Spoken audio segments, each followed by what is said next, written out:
What's up, guys? Sub-Zeric here, back for another VOD review. Today, doing a VOD review from Kurumx.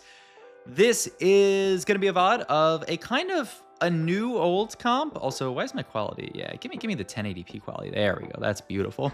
This is a new old comp. This is a comp that, you know, was a lot worse last patch. In previous patches, it had its day in the sun, and now is kind of coming back in an interesting way because of the kind of changes to power-ups and everything this patch. So we start off here with a Darius Perius. We don't really care that much about playing around the Darius pair, just because, I mean, 3-cost pairs are usually really going to tax your econ. So Kurum looks for like a really nice Darius power up there. Doesn't see anything that he's too excited about, so he sells it off. And this is also a super heavy item opener here. I mean, staring at these items, immediately I do see a Nashor's JG, which is really exciting to me. Aside from that, what else really is there? Not much, honestly. I like Nashor's JG a lot. I mean, it's a beautiful item combination. Leaves the cloak open for some kind of tank item.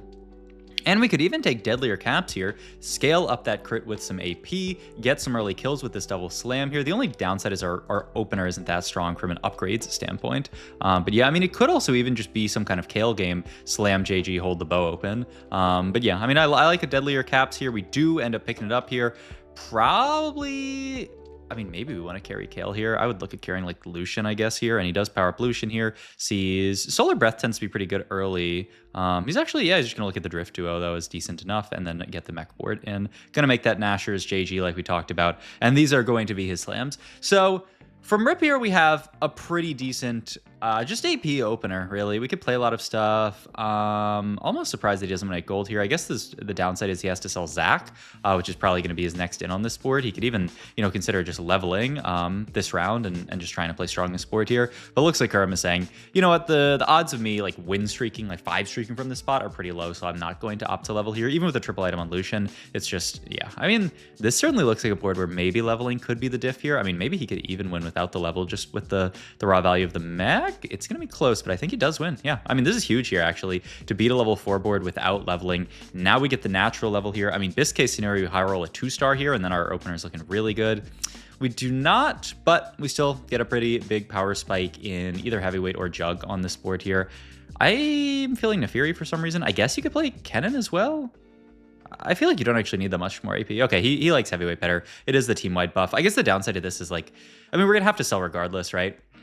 The upside is we could have held Neferi pair here if we had won, but he would rather just get heavyweight in, and we do end up losing the fight anyway. Oh, is he really not going to make gold? Yeah, certainly you make 20 here, right? Certainly, yeah. All right, make our 20 gold, and we continue to chill. So I guess right now we can start thinking about like, okay, well, like what line do we actually want to play? You know, going into Carousel is usually when you have to take your first kind of very committal item here. Kurum, I'd imagine was looking at a tank item here, but it kind of looks like he's looking at glove. Yeah, he really likes the glove here. Wow, okay. I was thinking cloak for Declaw. To me, sorry, there's a kitty crawling across my desk. To me, Declaw feels so good this patch because it really feels like a lot of the AD options have just been made irrelevant. You know, Soul Fighter got nerfed pretty hard.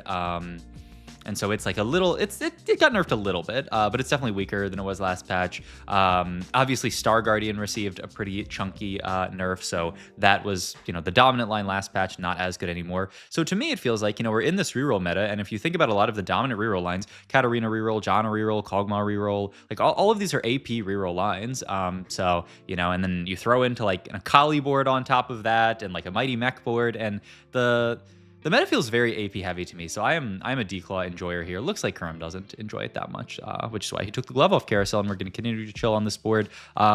We do pick up this Malzahar, which starts to maybe give us ideas on a potential line to play. And I guess just to start yapping about it, Malz is back. Heavyweight Malz is back, baby. Also, my kitty's in a cute spot, so let me see. Let me see if I can do a camera move here. I need to not. It's good to do the camera move on minion round. Well, nothing's really going on here. Oh, there's a kitty. Beautiful. We did it. We have done it. All right, let's talk items first, and then I'll fix the cam. Okay, so we are going to pivot our board into Malzahar here. We do not have 4 heavyweight yet, but we do have this situation. So we have this, what to me looks like a triple item on Malz that I would be pretty happy with. My thought then is we got to start making tank items. I mean, I see a Steadfast Heart adaptive, so we can slam 2 tank items. I guess you could also go Crown Guard adaptive, though I don't think it's that good. Stop! Hey! Don't push over my light, kitty. There we go.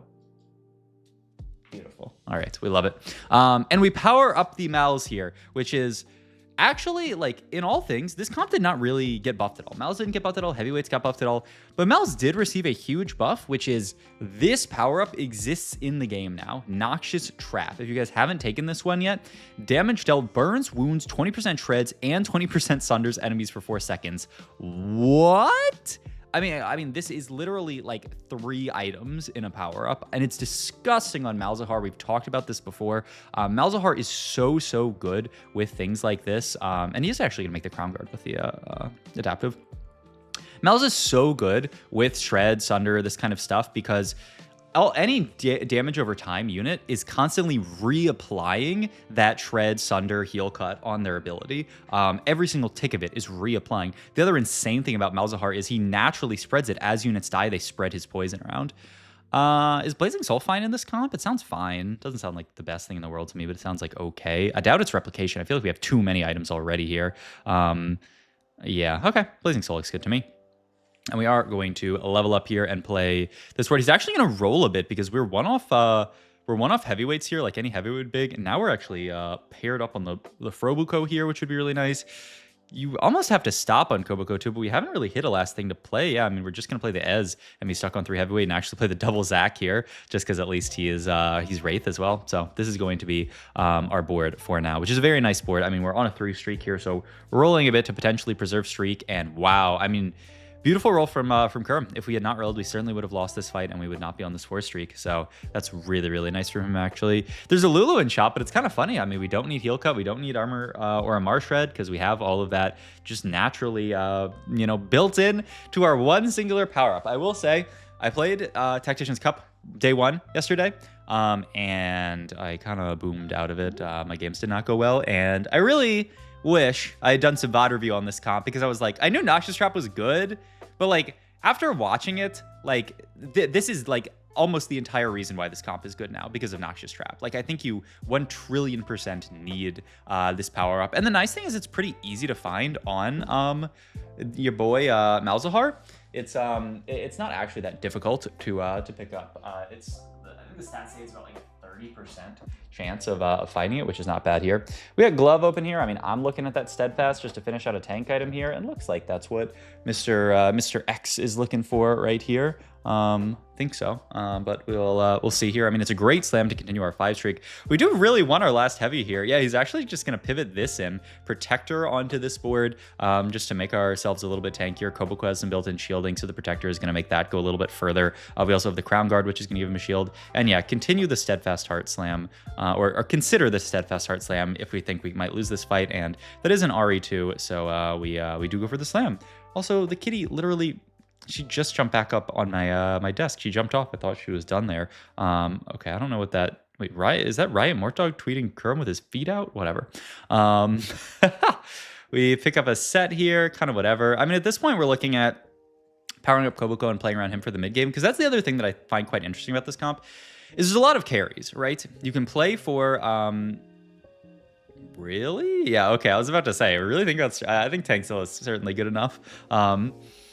Here, but yeah, there's a lot of carries in this comp, but I do think this is the best way to play around it. Is this...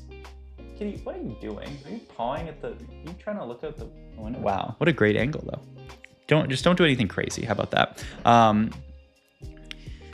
I do think the best way to think about this comp is like a Malzahar carry comp. Your highest priority is Malz carry and then Poppy tank. And then after that, you can start thinking about, okay, if I get like TGs, I can throw stuff on Darius. I don't know. In tournament, I tried to carry Darius as my like primary, and I did not have a great time. Also, what is this? This was a prismatic orb here. Oh my god, prismatic orb here with TG Radiant TG. I mean, that's fantastic for us. I was just talking about how TG is, you know, quite nice on this board. All right, let's roll at 7 here. The big hits we want are Malzahar 2, and ideally a a Poppy here, and best case scenario, we want to get 6 heavyweight in. We man, so many Malzahars here. We opt to play this version of the board, which is pretty cool. We check the TG, are just going to throw it onto Darius. I mean, it's great Darius items. Edge of Night, the Morello is kind of silly here. We opt to reforge. Wait, what happened? What did we just reforge there? Oh, we full reforged red buff because we were like, well, we're never going to really be able to use these bows at this point. We need something better. So this is so funny. We full reforged red and we hit Sunfire. That's actually hilarious. I mean, heads up play by Kurum there to say the bows are actually not very useful. We really need to look at I don't even know who our last carry is going to be in this spot. We've used a lot of our stuff here. All right, let's look at Augment here. Water Lotus, we already have GG. I don't think we need this that much. Climb the Ladder. I feel like feels worse than I would think it is in this comp, Like, I would think this would be good. The Arm Namar would be really nice with the extra HP, but it tends to always, on boards like this that are reroll style, it tends to not feel that good. What about Ring the Bell? After 15 seconds, your heavyweight champion 30% max HP and 20% damage amp. I never see anyone take this. I mean, it doesn't even sound that bad. 30% max HP? I would take Ring the Bell here, but okay, yeah, maybe it sucks. And we do it Tesla Coil here, which is the best possible augment in this spot. We have 4 Tesla Coils here with the double TGs, and we have this glove open for a third TG here if we can get it. So, I mean, that is insane here. Does Ring the Bell suck? I mean, any augment that says you have to wait to get value usually kind of sucks. Ascension itself, Prismatic Ascension, both are pretty whack as options, but I mean, the 30% max HP makes them, but the problem is what about the fights where they're just dead before that procs? Then you're just not having a good time, which makes sense. All right, we are continuing to chill on this board here, really just hoping to find that Poppy, who is an amazing spike on this board. And yeah, Kurum even committing himself to rolling actually deep enough here to potentially find it. Yeah, rolling really deep here, and he finally gets rewarded. He does find the Poppy, gets 6 heavy, and has to remove the Malz, but then we can just throw this on over to the Jace here. This is maybe the single biggest spike. That's funny that it stays on him on the bench there, weirdly enough. This is probably the biggest spike, aside from hitting your 3 stars in this comp, is hitting 6 heavy. It's just so much HP onto your board. And also the board doesn't fit that well on, level 7 without 6 heavy. Obviously, we had our 4 Wraith setup that we were playing before. You can play other weird stuff, but overall, it's just, not amazing until you get to the 6 heavy, which just gives you so much frontline. We take the Darius with sword here for the Darius. And also, I mean, the sword's not even bad. I imagine this Radiant TG is going to sit on Darius the whole game. These tank items are going to move over to Poppy, and then maybe this other TG is going to move over to Kobuko, and then the sword is going to turn into Jace items, perhaps? We'll see here. It's kind of interesting, but it feels hard to turn down a Radiant TG on a Darius, especially when it keeps rolling. Didn't it roll Sterak's Vow last fight? I mean, Sterak's is a disgusting item onto a heavyweight, so insane work here. And you can see this comp really is the Malz comp. It's not, as I mistakenly played the other day, which I wish I could take that game back. It's not the Darius comp, it's not the Jace comp, it's the Malz comp. You play for a Giga Malz here, you throw Noxious Trap onto him, you get Shred, Sunder, Heal Cut onto the entire board, basically for free, and then second power up just does become a tank power up. Usually it's not, especially because there's no fusion dance anymore for Darius. It feels like he doesn't have great power ups.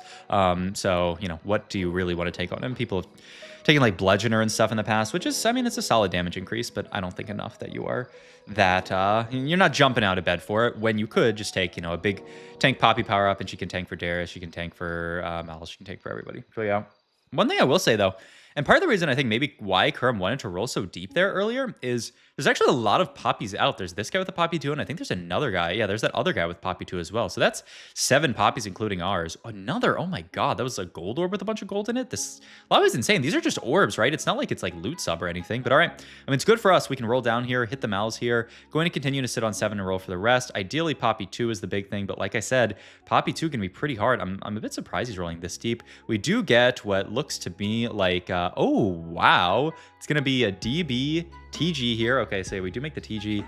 He moved the Radiant TG over to Zachary here. Wow. I mean, just with the idea that we have to make DB here, I mean, it's going to have to sit on Zach here unless we pick up this extra Zach and move it. I'm pretty surprised by this. Just on a 2-star 1 cost, that's where a Radiant TG is going to sit. But I mean, his thought is that, I mean, with Wraith, he's going to be pretty strong. We can always pop the Radiant TG off when we hit Jace 3. by just removing it off Zach and then, you know, combining it on 3-star. He does, now that we have Darius 3 and we still don't have Poppy 2, we are going to power up the Darius. I think this makes a lot of sense, actually. You know, despite what I said about this being, you know, a tank plus Malzahar power-up situation, I mean, what would you rather power up a Poppy 2 or a Darius 3? I mean, I think the answer is an easy Darius 3. So good call from Kurumx here. And he also opts to just sell off the Jaces. He says, you know what? I don't care that much about playing for Jace 3 in this spot because it's really awkward to roll for the last unit on in a spot like this, because now we're rolling just for Jace and I guess for Poppy as well, but it's quite awkward. He would much rather get this level in and get Prodigy onto this board, get to play the Seraphine, who's also even Star Guardian, which is fun on this board. This is also really good for us to kill this player here, because that's 3 Poppies back into the pool. That's huge for us. But yeah, he thinks, well, the board's going to cap out a lot higher on 8 than it is me just sitting on 7 looking for the Jace 3, which I think is very, very smart here. All right, looking for a last Darius item here. I guess it's Titan's Resolve or BT. I'm thinking Titan. No, BT. Okay. All right. GG's. No, yeah. I mean, we have no healing onto him. Our power up doesn't have any healing. We are just going to straight level to 8 here. Not too concerned about our econ because we know the Seraphine spike's going to be big. We can roll here for Poppy too. Yeah, I would roll to 10 probably and then sit on 10. He's going to roll to true 0 in this spot here. Just saying, I want this Poppy at all costs here. This is the new Unstoppable Rakan positioning that we talked about in the last video is being done by T1 Thoughtseize here. So I don't know, maybe he saw Brosif's video or my video. Selfishly, I hope it's Brosif's video. No, I don't know. I don't know what that just was out of Kurum. Like, is he trying to deny? No, I don't know what that was, but okay, whatever. We can roll one more time here. Do not hit the Poppy still, which is so annoying. And we have to put the Radiant TG onto the Seraphine, actually, saying, yeah, you know, it's kind of meh onto the Zach, onto the Jace. The Seraphine will actually do pretty good work with it. It makes sense. This Radiant TG has taken such a journey around the entire board. Started on Darius, then we moved it to Zach, now it's on Seraphine. Still hoping to find that Poppy 2. We're only gonna have the 1 remover, so we have to be careful. I do think you certainly should remove these Koboko items and put them on Poppy when we do hit Poppy 2. We'll see here, though. I mean, Poppy's rolling good items right now. It's going to be tough, you know, if we have to remove her good items, but I mean, I think you have to. All right, let's roll down here. Well, first we're going to look at a random item that's just going to go on. I don't even know. I mean, you want to do this, but this means Poppy's going to be stuck with the TG. I guess that's okay. I mean, you kind of have to do this, so I guess it's fine. The other option would be to find replacement Koboko here, and then you can move the items to Poppy. But maybe he's just going to say, you know what, Poppy 2, Koboko 2. It's not that much of a difference. Koboko has great CC, so we're just going to stick with this. All right, rotate into Veteran Janna, baby. So we're going to take this loss. The nice thing is we are so healthy, 51 HP. I mean, we're nearly guaranteed top 2 just from our HP lead, just from how much this Malza stabilized us. Also, wow, I'm shocked. He's just not opting to roll for the Poppy. I thought he was just running out of time last round, but he's just saying, I don't want to roll for this Poppy 2 here. I know it can spike my board, but I would rather look at pushing 9 here, which, I mean, there's a lot of decent stuff to get in. Nothing that, like, screams out to me. I mean, this guy is holding 4 Poppies, so it's going to be, you know, annoying to find Poppy 2, but certainly doable. I mean, maybe he also thinks, hey, I'm strong enough, which... I mean, I certainly feel like this fight was a Poppy 2 diff. Like, we would have won that with Poppy 2 here. Also, man, is Kurum the best TG player? Like, I feel like every single round I look at his units, like, this Poppy rolled Declaw Warmogs. What? I mean, the Seraphine can counter roll whatever. The Jace, I mean, rolled blue buff. I mean, that's not even bad on Jace. Like, I feel like it's so good. My God. All right. I mean, maybe Kurum's thought is that Poppy 2 doesn't matter. I'm almost guaranteed top 2 in this game anyway, so I should just play for the win, you know? We're not doing better than a second if I roll down and just hit Poppy 2 here, so we should at least just try to play for the win here. The only downside is you're at 36 HP. You could go third this lobby, Mr. Kurum here. All right, we will see here. This is very scary to me, though. Gonna opt to take the Warmogs. I mean, great item onto Heavyweights in general. I guess this is just going on to the Zach here. I mean, it's decent enough, I guess. We're still not able to push here, right? So now he's gonna roll for the Poppy. He rolled once and then says, okay, we're 19 HP. We're pretty much guaranteed to live here. We'll just level next round. It's 64 to level right now. We'll just barely be able to do that next round. Okay. Well, one more fight here before we level. Hopefully we can just kill as many as possible. I mean, best case we win, but It's a little scary here. We are live at 1 HP, and this guy's still left at 6 HP. Oh my god. All right, so we can finally level now. We are going to get the Akali in here for Supreme Cell. I mean, maybe it's thought as Supreme Cell is such a spike on this board onto the Darius here that we would prefer that. I mean, I could see it, yeah. I mean, Supreme Cell is great, especially because we do have the power up onto him. So this is his call, and we go for it. All right, well, let's see. We do fight Cologne here, which is really good for business here. This is the Janna player. Rolled okay items on his TG. How did our TGs look? I mean, pretty good onto the Seraphine. The Darius trying to do his best. He's trying to buy time. Oh my god! With the Malzahar poison, he actually makes it out. Lock the Seraphine. Okay, we do. Oh my god. I mean, this is why you play around this Malzahar, man. He is just a monster among monsters, man, especially with the Noxious Trap on everybody. I mean, it's just illegal here. And I really like the idea of, you know, we ended up hitting the Darius. We powered up him. I mean, I wonder at this point if we do hit Poppy too, if he would consider moving power up on this roll down, or if he just, I mean, at this point, it's probably Darius, right? He is going to move items over to Poppy like we talked about. Move the Sunfire over, actually. And yeah, just move these Jace or the Zac items over. We are gonna leave stuff onto a Darius here. We think, you know, like the difference between Poppy power up here is not that big, especially with the Darius 3 and all this. You know, we don't need more frontline, we need more damage. Is his idea here. All right, let's see if we can beat this insanely capped board. We cannot. So it is going to be a solid top 2 from Kurum, but a beautiful game to show off how to play around this comp. Click Noxious Trap. Don't make the mistake that I did not click it. Click that, and you'll gain a lot of LP. All right, thank you guys for watching the video. As always, if you did enjoy it, please like, comment, and subscribe. Check out my Twitch for Metafy. All my links down below, and I'll see you guys in my next video. Thanks as always for watching.